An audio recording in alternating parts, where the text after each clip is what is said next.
जय श्री राम के नारे से चिढ़ चलाते जवानों पे ढेला।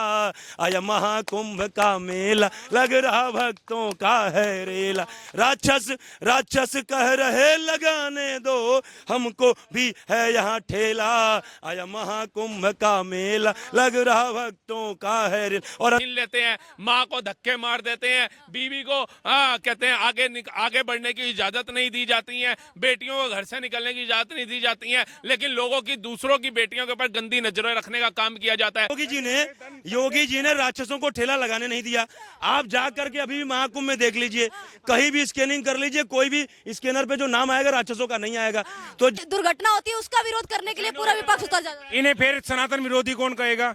इन्हें फिर वो जो कहें वो कौन कहेगा? एक कम्युनिस्ट कौन कहेगा? इनको साम्यवादी कौन कहेगा? लड़वाने का काम करते हैं। मुख्तार अंसारी जैसे गुंडे को लोकसभा का टिकट देते हैं और लोकसभा के मंदिर में भेजने का काम करते हैं। अतीक अहमद को विधायक का टिकट देते हैं और विधायकी लड़वाने का काम करते हैं। नमस्कार, मैं अमनीसा पाल, आप सभी का स्वागत है समाचार चेतना में। महाकुंभ में विश्व भर से लोग डुबकी लगा चुके हैं। लगभग 50 करोड़ श्रद्धालु हैं, वो महाकुंभ में डुबकी लगा के अपने अपने घर पलायन कर चुके हैं। अब कुछ लोग हैं जो बाकी रह गए थे, वो सोच रहे थे कि अब हम जाएंगे, जो फरवरी के 25 फरवरी तक की है तब तक की हम जाएंगे, लेकिन अभी इस टाइम पे भगदड़ हो रही है। लगातार जिस तरीके से ट्रेनें हैं वो भरी हुई नजर आ रही हैं। साथ ही अब तो जो प्रशासन है, जो उत्तर प्रदेश का प्रशासन है, प्रयागराज का प्रशासन है, उसने कहीं ना कहीं थोड़ी सी रोक भी लगा दी, पाबंदी भी लगा दी। इसी बीच विपक्ष है वो अपने हाथ धुलने का मौका ढूंढता है और हाथ साफ कर लेता है। लालू यादव ने जिस तरीके से बयान दिया है, वो कह रहे हैं कि महाकुंभ तो बकवास चीज है, ये किसके क्या मायने रखता है, ये सब क्या है। और सपा के नेता हैं वो भी इस तरीके से बोल रहे थे कि अगर महाकुंभ में सब डुबकी लगा लेंगे तो भैया स्वर्ग जाने की क्या जरूरत है। इन्हीं सब मुद्दों पे बात करते हैं, हमारे साथ मौजूद। मैं कहना चाहूंगा, भारत के अंदर अगर बप्पा रावल, राणा सांगा, राणा कुंभा, छत्रपति शिवाजी महाराज, महाराणा प्रताप, पृथ्वीराज चौहान और छत्रसाल बुंडेला और ये लगा लो गुरु गोविंद सिंह ना होते ना, आज ही पूरा भारत देश अलीम कलीम सलीम और 58वां देश मुस्लिम होता। रियलिटी बात बता रहा हूँ। मूंछों पे तेरे ताव ना होते, मंदिर में कोई पाठ ना होती टोपी जालीदार जो महाराणा प्रताप ना होते। क्या बात करें। अच्छा, कुंभ को लेके क्या कहेंगे? कुंभ को लेके कोई तारीफ क्यों नहीं करता? कोई विपक्ष ये क्यों नहीं कहता कि 50 करोड़ लोग हैं संगम में डुबकी लगा चुके हैं, जबकि कोई दुर्घटना होती है उसका विरोध करने के लिए पूरा विपक्ष उतर जाता है। इन्हें फिर सनातन विरोधी कौन कहेगा? इन्हें फिर वो जो कहें वो कौन कहेगा? एक कम्युनिस्ट कौन कहेगा? इनको साम्यवादी कौन कहेगा? और वो जो वो कोरोना बताते हैं, वायरस बताते हैं, उनका समर्थक कौन कहेगा? है ना, अभी पिछले दिनों का वो बड़ा बवाल हुआ और इनको देशद्रोही कह दिया। अरे मैं कह रहा बाप द्रोही भी है। इन्होंने जिस दिन इनके बाप के गले में माला डाली थी बम की, उसके साथ तो पार्टी जोड़ लिया। ये तो बाप द्रोही भी है, कुल द्रोही है। हाँ, ये तो कह रहे हैं वो अखिलेश यादव ने अपने बाप से माइक छीन लिया था, जो अपने आप को कट्टर हिंदू बोलते हैं, कहते हैं हिंदू हम दिखाने के हिंदू नहीं, हम अंदर से हिंदू हैं, अपने बाप का सम्मान नहीं कर पाए। पहले तो ये बताओ, भारतीय संस्कृति के अंदर सबसे पहले छोटे को बड़ों का आदर करना ही सिखाते हैं कि ये अंकल है, ये आंटी है, ये बुआ है, ये चाची है। ये अपने परिवारजनों का छोड़िए, बुजुर्गों का भी सम्मान करना सिखाते हैं। ये हमारी भारतीय संस्कृति है। लेकिन इनके में बाप का माइक छीन लेते हैं, माँ को धक्के मार देते हैं, बीवी को कहते हैं आगे बढ़ने की इजाजत नहीं दी जाती है, बेटियों को घर से निकलने की इजाजत नहीं दी जाती है, लेकिन लोगों की दूसरों की बेटियों के ऊपर गंदी नजरें रखने का काम किया जाता है। दलित की 14-14 साल की बच्चियों से बलात्कार इनके कार्यकर्ता, इनके मंडल अध्यक्ष करते हैं। और एक कसाब का समर्थन करने वाले हो, चाहे अफजल गुरु का समर्थन करने वाले हो, वो इनके प्रेमी हो जाते हैं, ये उनके प्रेमी हो जाते हैं। लेकिन कलाम साहब का नाम अपने मुंह से कभी नहीं बोलते हैं, वीर अब्दुल हमीद साहब का नाम अपने मुंह से कभी नहीं बोलते हैं, बिस्मिल्लाह खान साहब का नाम अपने मुंह से कभी नहीं बोलते हैं, ना उनके परिवारजनों को सम्मान देने की ये लोग बात करते हैं। लेकिन टुकड़े टुकड़े गैंग को टिकट देते हैं, इलेक्शन लड़वाने का काम करते हैं। मुख्तार अंसारी जैसे गुंडे को लोकसभा का टिकट देते हैं और लोकसभा के मंदिर में भेजने का काम करते हैं। अतीक अहमद को विधायक का टिकट देते हैं और विधायकी लड़वाने का काम करते हैं। तो जो लोग गुंडे बदमाशों को ऊपर उठाने की बात करते हो, वो सनातन संस्कृति का सम्मान कहां से करेंगे? विपक्ष के बारे में देखिए, ऐसा है, हमारे सनातन धर्म में 4 युगों का वर्णन है। सतयुग, त्रेता, द्वापर और कलयुग। इससे पहले 3 युग में देखा जाए तो मुख्य रूप से 3 थे, देवता, राक्षस, मनुष्य। सतयुग में भी 3 थे, देवता, राक्षस, मनुष्य। द्वापर में भी मुख्य रूप से 3 थे, देवता, राक्षस, मनुष्य। और त्रेता भी मुख्य रूप से 3 थे, देवता, राक्षस, मनुष्य। तो इस कलयुग में कैसे नहीं हो सकते? द्वापर में भी उठा करके इतिहास देख लीजिए, और त्रेता में भी जब भी कोई यज्ञ होती थी, राक्षस जाके उसमें विघ्न डालते थे, उस यज्ञ को समाप्त करने के आते थे। एकदम ये महाकुंभ ही तो एक यज्ञ रूपी आयोजन था। तो इसमें बताइए राक्षस समझदार है ना, इन्होंने बोला नहीं, आप समझ गए ना, आप समझ गए ना कौन राक्षस हैं। राम मंदिर हुआ तो विघ्न डालने आ गए, महाकुंभ हो रहा है विघ्न डालने आ गए, सोमनाथ मंदिर की बात आई विघ्न डालने आ गए, केदारनाथ मंदिर की बात आई विघ्न डालने आ गए, भारतीय संस्कृति की बात क्या आती हुआ? है विघ्न डालने आ जाते हैं। ये वो राक्षस जाति जो त्रेता में भी देखने को मिली, द्वापर में भी मिली, और अब हमारे को कलयुग में भी देखने को मिले। क्या हुआ सुनिए, अब ये राक्षस ये कह रहे थे कि हमको भी यहाँ ठेला लगाने दो। अब उस ठेले के बहाने चाहते थे कुछ बम फोड़ दें, कुछ ये कर दें, कुछ वहाँ पे विचार कर दें। ऐसे कैसे कह सकते हैं आप? ऐसे राक्षस करते थे ना पे विचार उठा के करते हैं संविधान के अनुसार। हाँ, तो क्या हुआ, योगी जी ने राक्षसों को ठेला लगाने नहीं दिया। आप जा करके अभी भी महाकुंभ में देख लीजिए, कहीं भी स्कैनिंग कर लीजिए, कोई भी स्कैनर पे जो नाम आएगा राक्षसों का नहीं आएगा। तो जब राक्षसों को ठेला लगाने नहीं दिया तो ये राक्षस जो है दूसरे तरीके से इस यज्ञ में विघ्न डालने का प्रयास किए। समझ रहे मेरी बात को? और कहने का मतलब यह है कि ये पहले क्या कह रहे थे, जब योगी जी ने घोषणा करी कि इस कुंभ में लगभग 40 करोड़ लोग स्नान करेंगे, तो ये कहते थे विपक्ष के लोग कि ये कहां से 40 करोड़ आएंगे, फर्जी ढकोसला मार रहे हैं, अपनी बड़ाई कर रहे हैं, नहीं आएंगे।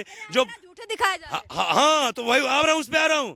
अब जब योगी जी ने कहा 40 करोड़ आएंगे, और उसके बाद योगी जी ने बयान दिया 50 करोड़ लोग स्नान कर चुके, अखिलेश नहीं, जो भी है 50 करोड़ के लगभग, अखिलेश यादव कह रहे हैं योगी जी आंकड़ा गलत छुपा रहे हैं, आंकड़ा छुपा रहे हैं, 50 करोड़ नहीं 60 करोड़ लोग स्नान कर चुके। अब बताइए, जो कह रहा था 40 करोड़ कहां से आएंगे, वो कह रहा 50 करोड़ नहीं 60 करोड़ कर चुके। और जब अखिलेश ने अखिलेश की ज्यादा नजर थी आंकड़ों पे। और जब 60 करोड़ अखिलेश ने बोला था, तब से मान लीजिए कम से कम तब से 11-12 दिन बाकी है। अब हर रोज 1.5 से 2 करोड़ लोग स्नान कर रहे हैं। अब मान लीजिए 11 दूना 22, 60 22 82 85 90 करोड़, चूंकि लास्ट में तो जब बचेगा तो ज्यादा लोग करेंगे, सोचेंगे अब तो कम है, चलो चलो चलो, विपक्ष की नजर है आप। करोड़ लोग स्नान कर लेंगे, 110 करोड़ हिंदू हैं, 20 करोड़ लोग बचे। और जो 20 करोड़ लोग हैं, मैं उसमें कहता हूं कुछ लोग असमर्थ हैं, कुछ लोग बेचारे नहीं आ पाते हैं, लेकिन उसमें दोगले भी हैं। दोगले भी हैं उसमें।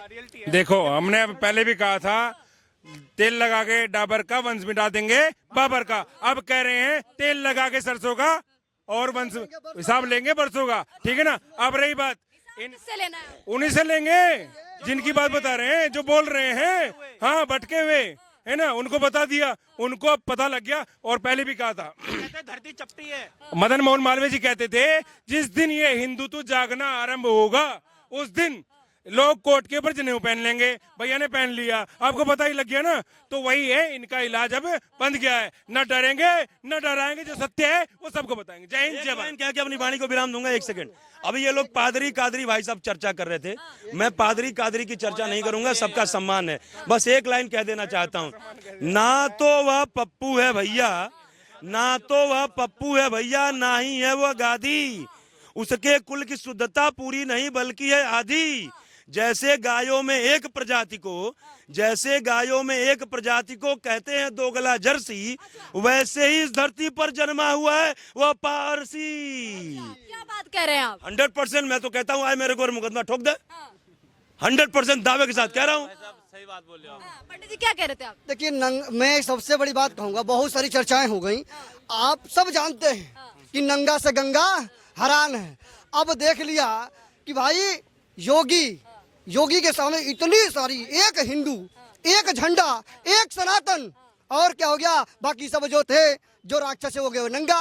ठीक है, तो भाई अब वो गंगा इन नंगों को ऐसी धुलेगी कि जो बची है वो साफ हो जाएगी।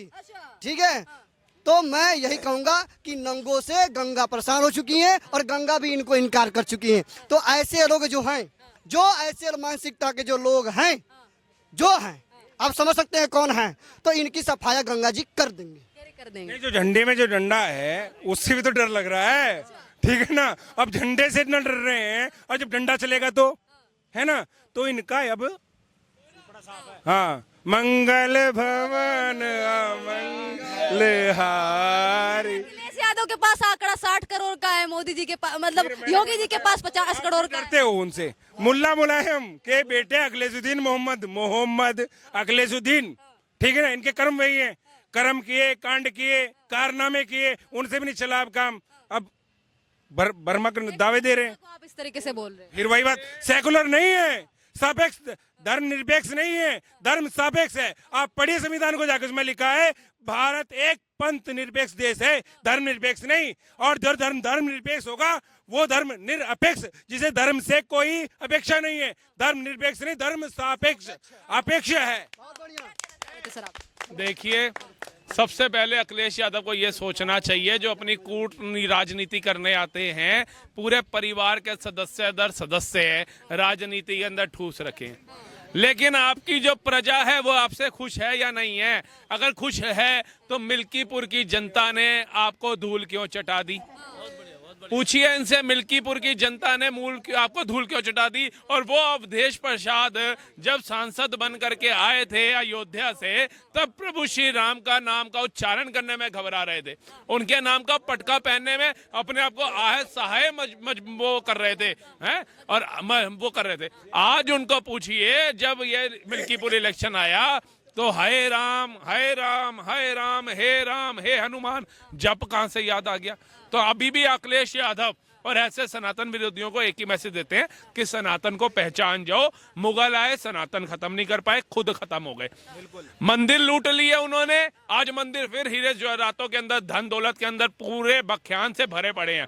उसके बाद अंग्रेज आए, अंग्रेजों ने भारत को लूटा, मंदिर तोड़े, कुशासन किया, कहते हैं कि हेंटरों से लेकर के कितना लोगों को जख्मी किया। मतलब 22-22 साल के हमारे भगत सिंह जैसे स्वतंत्रता सेनानी को फांसी के फंदे पर लटकना पड़ा, लेकिन भारत को खत्म नहीं कर पाए, सनातन को खत्म नहीं कर पाए। उसके बाद 60-65 साल बाद अपने आप को कट्टर हिंदू कहने वाले, जिनौधारी हिंदू कहने वाले एक परिवार ने भी सनातनियों को खत्म करना चाहा, मंदिरों को खत्म करना चाहा, लेकिन वो खुद सत्ता से खत्म हो गए, सनातन को खत्म नहीं कर पाए। आज भी वक्त है, चाहे लालू हो, चाहे आलू हो, चाहे अखिलेश हो, चाहे वकलेश हो, जाग जाओगे तो अच्छा रहेगा, जब जागो तब सवेरा। एक लाइन जरा। मंगल भवन मंगल हारी, बड़े ध्यान से सुनिएगा कि मंगल भवन मंगल हारी, आ कब तक बचाएंगी माँ जी तुम्हारी, कब तक बचाएंगी माँ जी तुम्हारी। अरे जाग रहा अब हिंदू हमारा, कि जाग रहा अब हिंदू हमारा, जल्द दिखाएगा औकात तुम्हारी। और एक लाइन जरा गुनगुना दूं, क्योंकि बड़ा लोग चर्चा कर रहे थे कि आया महाकुंभ का मेला, लग रहा भक्तों का है रेला, आया महाकुंभ का मेला, लग रहा भक्तों का है। और मजा आए तो तालियां बजाइए कि आया महाकुंभ का मेला, लग रहा भक्तों का है रेला। राक्षस राक्षस राक्षस कह रहे लगाने दो, हमको भी है यहाँ ठेला, आया महाकुंभ का मेला, लग रहा भक्तों का है रेला। नाम छिपा, चुप रहिए, नाम छिपा यह धंधा करते, सनातन की यह निंदा करते, नाम छिपा यह धंधा करते, सनातन की यह निंदा करते।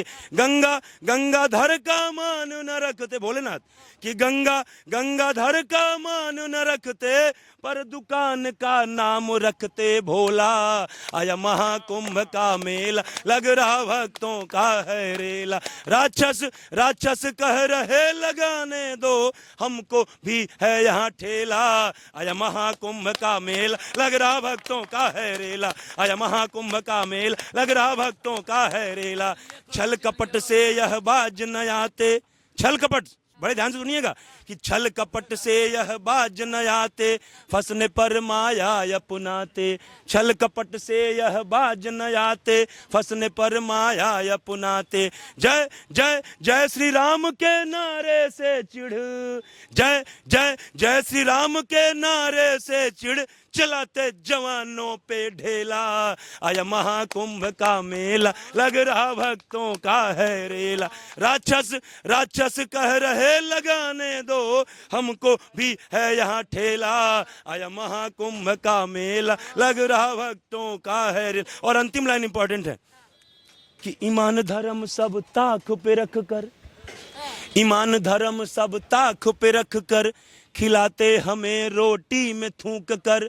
ईमान धर्म सब ताक पे रख कर, खिलाते हमें रोटी में थूक कर। गंगा गंगा गंगा मैया में आस्था न रखते, गंगा गंगा मैया में आस्था न रखते, तो क्यों लगाने दे इन्हें गंगा किनारे ठेला। आया महाकुंभ का मेला, लग रहा भक्तों का है रेला। राक्षस राक्षस कह रहे लगाने दो, हमको भी है यहाँ ठेला।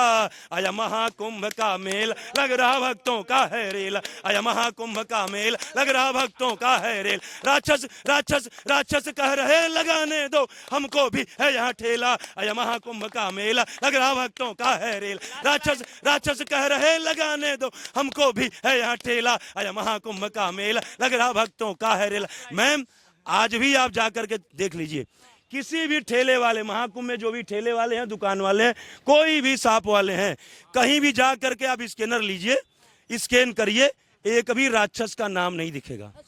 इसीलिए ये राक्षस बॉर्डर पार करके दूसरे तरीके से आकर के यहाँ विघ्न से यज्ञ रूपी आयोजन में विघ्न डालने का काम किया है।